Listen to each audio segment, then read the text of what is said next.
time I grind, promise I'ma do it. Hey guys, Rick Pete back with another video for you, and I do realise it's only a couple of days since I last did a video, but I figured I'd do this one. It's not going to be a weekly thing. I'm not going to be doing reviews on Raw, Impact and everything every week. This one's basically about the Impact that I watched last night. I'm only doing it because it was the last match of the Kurt Angle Farewell Tour, so I figured with it being quite a special occasion I'd do a quick review about it. So yeah, without further ado, here's my review of last night's Impact. It was filmed over here, obviously in the UK, as part of the UK tour that they're currently doing. It was at the Wembley Arena in London. Basically, the show started off with Dixie Carter in the ring. She was saying that it was just going to be like an emotional night and a special night, and she basically just thanked Kurt Angle for everything he'd done for wrestling and for TNA in particular. And as she was calling him like the greatest wrestler of all time, Angle made his way out to the ring. As he were getting into the ring, the crowd were just chanting "Thank you, Kurt," which, you know, obviously you'd expect that. Then Dixie carried on saying, you know, tonight's going to be the end of the Kurt Angle retirement tour, and no one in TNA ever wanted to see this day come. You know, she'll never forget that day 10 years ago when TNA managed to shock the wrestling world when they signed Kurt to TNA, and sort of made a joke about how they managed to keep it so quiet. She carried on, you know, said basically saying that Kurt set the bar in wrestling so high that she's eternally grateful for everything he's done for TNA. She did actually get really genuinely choked up, and she hugged Kurt as fans were just basically just chanting for him all the way through. Drew Galloway, who was obviously Drew McIntyre in WWE, he climbed into the ring and he was just bowing to Kurt. It was just, you know, and he went, you know, grabbed the microphone and he was saying that he came to TNA for a couple of reasons. One of those was to get the chance to face, you know, Kurt Angle. He carried on saying that he meant that 100%, and that it's one thing to listen to Kurt and learn from him backstage, but being in the ring with him is the ultimate wrestling class, and that 100% of the guys in TNA wanted to be just like Kurt Angle. He thanked Kurt and then he gave him a hug too, and you could see it was a genuine thing. It wasn't so much scripted. There was obviously some genuine emotion there. Kurt were getting a little bit emotional at this point, and you could tell he was sort of trying not to cry. He was really holding back tears. It was a very, very emotional moment. I'll admit that as a man, you know, it was really emotional. Kurt obviously got on the microphone then, and he thanked the fans for everything, said that he was a little overwhelmed with all of this. He originally came to TNA because he needed to find himself, and that a lot of people say when a wrestler retires, he becomes a shell of himself. Carried on saying that he's a better man and a better father right now than he has ever been. He thanked Dixie for bringing him to TNA, and then thanked the TNA roster for letting him compete with them. Obviously then thanked the fans, and said that he feels like the luckiest man on the planet. His opponent for the night, Bobby Lashley, then came out and got in the ring. He thanked Angle, and, you know, he said that it's going to be an amazing experience to be a part of all this for, you know, for Kurt. That today's going to be a rough day because it's Kurt Angle's last night in TNA, but it's also a great experience for everybody to be able to see Kurt's final match. Then he just said it was an amazing honour for him to wrestle his hero tonight. He thanked Kurt again, but then said the sad thing is Kurt isn't ready for what Lashley is going to bring tonight. The crowd responded with an Angle's going to kill you chant, and then basically Kurt and Lashley just sort of stared each other out. That went to like a commercial break and everything, and then after that, the first match of the evening was the King of the Mountain title match, which was Eric Young, who was the champion, versus Bram, versus Will Ospreay, Big Damo, and Jimmy Havoc. Will Ospreay, Big Damo, and Jimmy Havoc are all big names in the UK. So for any of you guys in the States who haven't heard of them, you know, they're pretty big, you know, over in the UK and on the UK wrestling scene.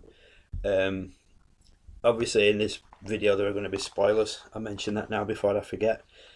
So if you haven't seen the TNA yet, which I'm pretty sure you will have done because it'll have aired in the States by now, and obviously it aired last night on the Channels Network in the UK. So yeah, there's a spoiler alert for you before I get going. Just realised now to do that, so I apologise.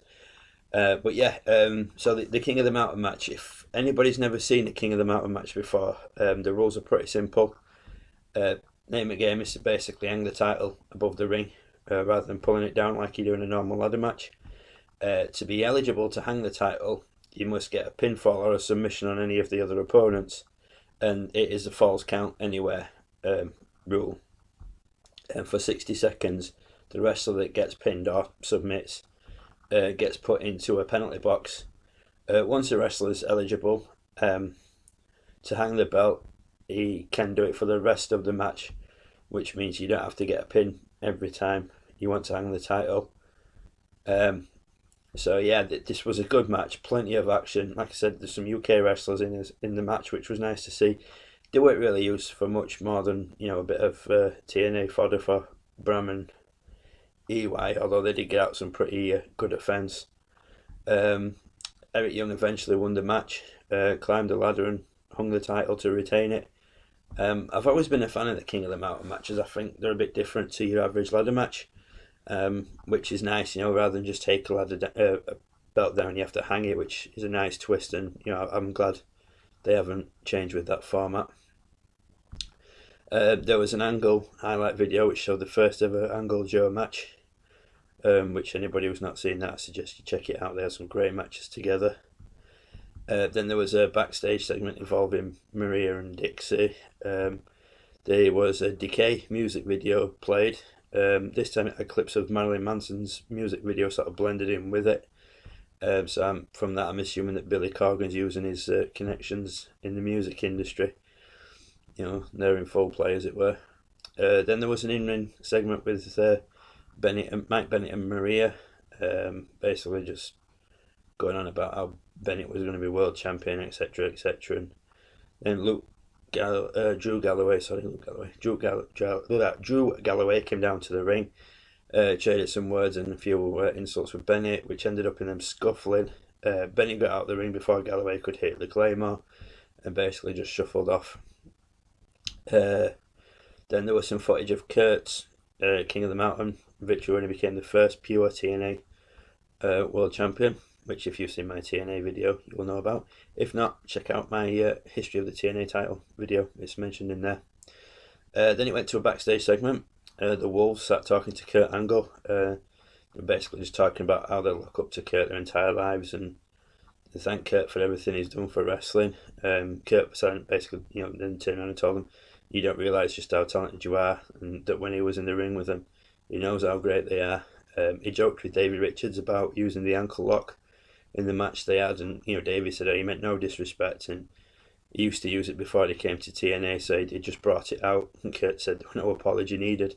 Ken Shamrock allegedly had passed the move to him, so now he was giving Davey Richards his blessing to use it. So who gave Jack Swagger permission to use it then? Just wondered. Kurt told the Wolves go take care of beer money, and after the show after that he'll show Davey some different ways of putting the ankle lock on that he may not already know. A nice little segment, really. I love the Wolves. I think they're a great team. Then came the next match of the night, which is the TNA Knockouts Championship, which was Gail Kim, the challenger, versus Jade. Decent match. I quite enjoy the Knockouts matches. They seem to be a bit better than Divas matches, but having said that, it depends which one of the Divas is wrestling. So yeah, but I mean, obviously, people know my theories on the Divas. But yeah, it was, like I said, decent match. Looked for a while like Jade was going to come out as champion. Wasn't to be though. Gail retained. She did a high cross body off of the top turnbuckle. Jade rolled through, tried to reverse it, and Gail Kim rolled through again and got the 3 count. The good thing about this match was that the Dollhouse weren't at ringside to interfere. It was a nice, clean one-on-one match, so that was a nice, refreshing change. Then there were like a video highlighting all the EC3 Spud Hardy drama.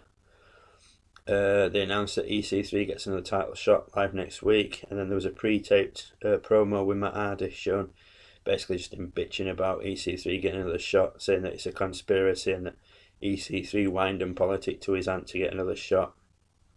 Says that EC3 can't defeat him, and next week he will defeat EC3 for the 3rd time.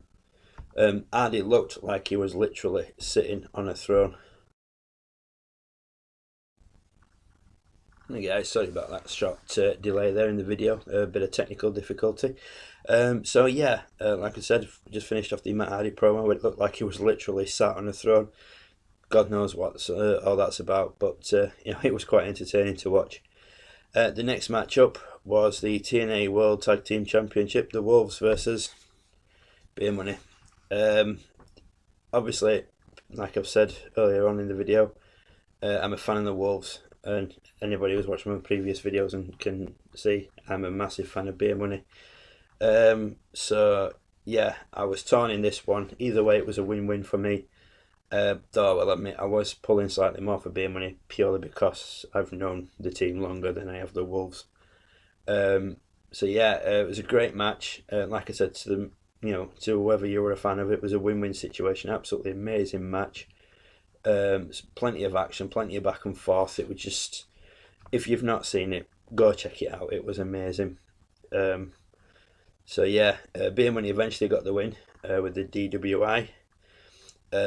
So yeah, that gave them the tag team titles. I believe it's the fifth reign as Beer Money. God knows how many reigns it is for James Storm um, as a tag team champion, because you can go right back to his America's Most Wanted and all that. So I would imagine he's up in double figures now as a tag champion.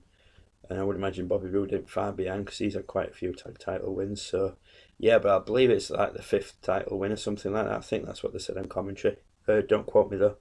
I could and probably am wrong. I'm not sure. Yeah, the only downside to this was that as Beer Money was celebrating in the ring, David Richards was on the floor outside the ring with the medical staff seeing to him. So I hope this doesn't sort of cut short any possible storyline between the Wolves and Beer Money, because the amount of matches these guys could have that'd be just off the chart. It would be amazing. So hopefully, that won't affect David Richards too badly. I've not read anything, I've not seen anything on the internet regarding any sort of serious injury. So hopefully, he might have just landed a bit funny and just twisted something. But hopefully, David Richards will be fine.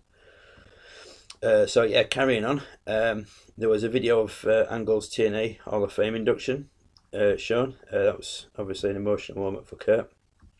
Then it went to a backstage segment involving Bennett and Angle. Basically, Angle was warming up for his match against Lashley. Mike Bennett went up and basically just said, "Oh, you should have chosen me as your opponent. Give it a bit of verbal back and forth." Basically, Angle told Bennett that you better hope I don't ever come out of retirement, because if we do, it's going to get real. It's going to get damn real. And then finally, ended off by calling Bennett a punk. Then it went back out to the ringside. Grado made an appearance, ran in, grabbed the microphone off Jeremy Borash and said that he had proof that he was cheating the Face to Fire. He had video proof, sorry. Eli Drake and Jesse Goddard came out and said that security had been throwing Grado out for weeks, but obviously they'd not got the message, so they were going to do it themselves.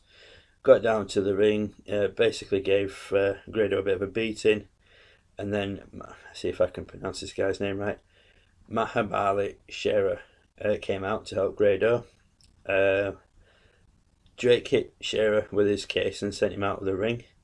Jesse Goddard grabbed hold of Grado. Eli Drake went to hit him with his case. I called it while I was watching it out loud, said he's going to duck. I was sat with my girlfriend and my stepson at the time. I wasn't sat on my own, so don't worry, I don't talk to myself. Sure enough, Grado ducked. Drake hit Jesse with the case and Jesse collapsed. And then Grado hit a cutter, which is obviously is it's an RKO or a diamond cutter if you're a WCW fan, on Eli Drake. Grabbed the case and promptly buggered off. Then there was another video highlighting Kurt's farewell tour, as well as his entire wrestling career. I wouldn't say his entire wrestling career, obviously the WWE footage was missing. And it had highlights and comments from members of TNA's roster and the staff. Yeah, it was really well put together. Shane Helms was on it, and he said the fanboy still inside of Shane Helms wants to see Kurt Angle wrestle every night. I can agree with that. I've never sort of outwardly been a massive fan of Kurt Angle, but I've always admired his work, whether he were face or heel. He's always gone to the ring and got it done. So, it's it's a great shame, but you know, obviously Angle knows that his days are up. It's professional wrestling, never say never. You know, look how many times Terry Funk's retired. So anyway, yeah, that leads to the main event, the Olympic hero Kurt Angle versus the Destroyer Lashley. It was a good match, plenty of action, plenty of near falls, everything you'd expect really from a main event. Like a lot of people, I was hoping for an Angle victory. Unfortunately, it wasn't to be. Took 3 spears from Lashley for Angle's shoulders to be down for the 3 count. After the match, Lashley hugged Angle, held his hand up, and then he decked him, hit him with a 4th spear. So Drew Galloway came down to the ring to help, but he got speared. Eddie Edwards come running down, he got speared. Then Lashley picked Angle up, hit him with a 5th spear, and just after he'd done that, EC3's music hit. EC3 didn't run down to the ring, he took a very methodical stroll down. A very, very serious face on him. He got into the ring. Lashley made his way out, wanted no part of EC3 and just left smirking. EC3 went over and stood, knelt by Kurt and just basically just stared a hole through Lashley as he walked out from the ring. So yeah, that's pretty much last night's. Well, I'm not saying it was last week's, obviously, for those in the States. I watched it last night on the channel over here. So yeah, I'll give you a quick results recap. TNA King of the Mountain match, Eric Young retained after he defeated Bram, Big Damo, Will Ospreay and Jimmy Havoc. Gail Kim defeated Jade. Beer Money defeated the Wolves to win the titles. And Lashley defeated Kurt Angle. So yeah, apparently scheduled for next week is Jeff Hardy versus Eric Young, and obviously we have the TNA World Title match, EC3 versus Matt Hardy. I'm actually in the weird position now of finding myself pulling for EC3. I'm still trying to get away from jumping on the bandwagon, but the way he's been over the last few weeks when I've watched it, he's really sort of like drawn me. He's got me to the point where I actually quite like EC3. I'm not quite sure if he's like I'd buy a t-shirt, but I'm admiring his work, and like I said in a previous video, I think it was a lockdown video, looking back at his work as a heel, he's really good at what he does. So I may become an EC3 fan in time. I'll have to wait and see what happens with TNA. But that's going to wrap it up for this video, guys. I will be back very shortly with a video of the WWE Roadblock event. I've not had a chance to watch the event yet as I was working Sunday, so I couldn't watch it Sunday. I've got a lot on today. I've watched last night's Impact, done this video today, so I'm hoping I'll be able to watch Roadblock at some point this week, and then I'll be back with a new video for you then. So that'll be it. I'll see you shortly with a new video, guys. Take care. Bye for now. In this